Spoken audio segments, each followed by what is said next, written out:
Next, I will show you how to decompose 3D boxes. You do have individual components to work with as you start generating this content. To begin with, I have a new document, and it doesn't matter at all what the vanishing points are at this point. All that matters is that you have content, boxes with 6 sides, and I begin by first randomizing the colors to a certain degree.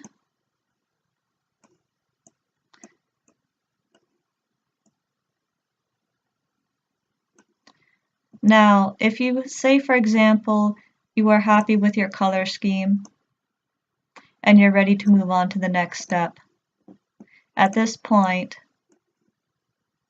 it's time to split the rectangular objects into a path, and this allows me to then move the objects in random directions for each group representing one particular 3D object. Moving in here, you can see that I have split this into a series of complex 2D rectangles with variations in color. Sometimes this will turn out into a nice arrangement that you can use as individual elements in other compositions. Other times, say, you can turn this into a union by ungrouping it, and then you have a somewhat complex object to work with.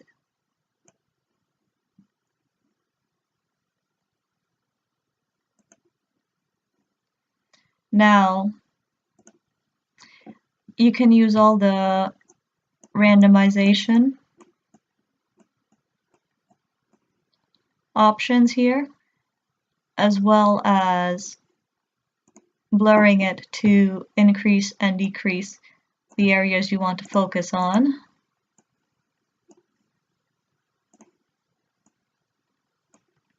Ooh, too much. Lower this.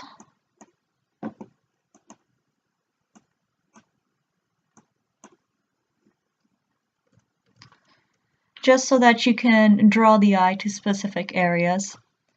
Now,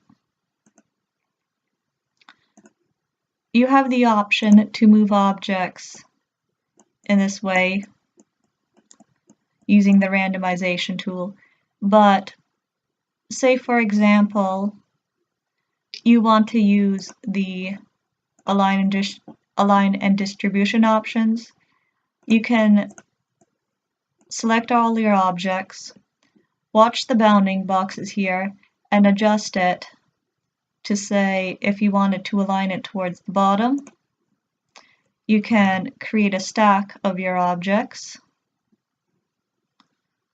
and it is based on the bounding box, so you can align it to the right, to the left, along a center line, an imaginary center line. But say, for example, it's now too squished together. And again, you do have the options here to align it based on the contents right, left, top, bottom boxes. You can read the descriptions here.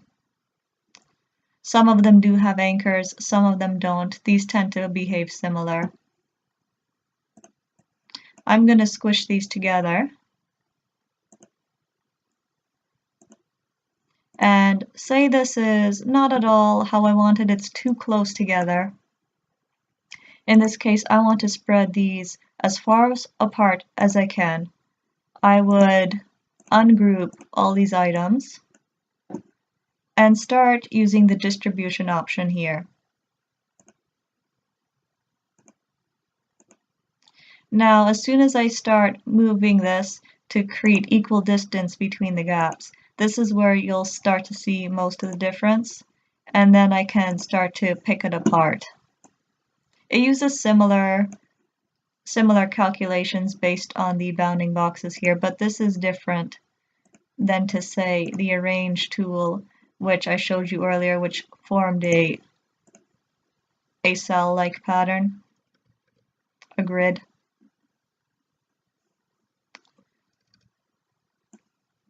Then when you have your manipulations,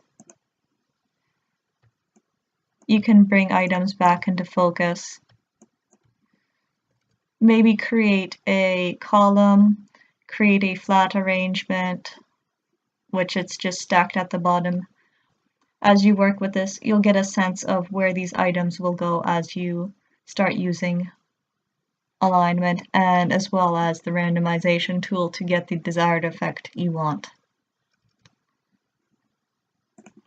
An easy way to show this is